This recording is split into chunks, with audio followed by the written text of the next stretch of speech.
ஆண்டவரும் இரட்சகருமாகிய இயேசு கிறிஸ்து நாமத்தினாலே இந்த காலவெளிக்கா நான் கர்த்தரை துதிக்கிறேன். பிரியமானவர்களே, இந்த நாளுக்குரிய வார்த்தை, உலகத்தில் இருக்கிறவனிலும் உங்களில் இருக்கிறவர் மகா பெரியவர். பெரிய தேவனை நாம் ஆராதிக்கிறோம்.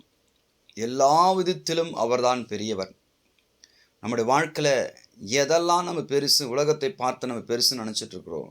பிசாசு, வியாதி, போராட்டம், கடன், ஒவ்வொரு காரியங்களை நினச்சி உலகத்தில் இவைகளை காட்டு நம்ம பெருசு பெருசு நினச்சிட்டு இருக்கிறோம். ஆனால் ஆண்டவர் சொல்லுகிறார், உலகத்தில் இருக்கிறவனில் நமக்கு மகா பெரிய தேவனை நம்ம ஆராதிக்கிறோம்.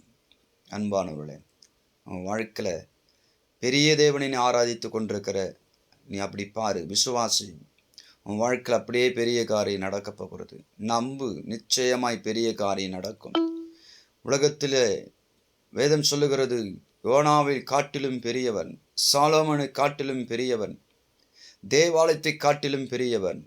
பெரிய தேவனை நீ ஆராதிக்கும் பொழுது அப்போ ஏன் உலகத்தில் காட்டிலும் பெருசுன்னு நீ நினைச்சு கொண்டிருக்கிறாயா? இல்லை, பரிசுத்த ஆவியானவனுக்கு சொல்லி கொண்டிருக்கிறார், இயேசுதான் பெரியவன், இயேசுதான் பெரியவன். அவர் இல்லாமல் நம்ம வாழ்க்கையில் ஒன்றும் நடப்பதில்லை.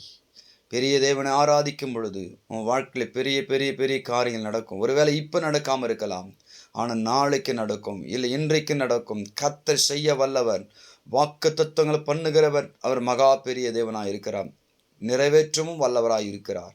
கர்த்தர் உங்களை ஒவ்வொரு ஆசீர்வதிப்பாராக. ஆமென்.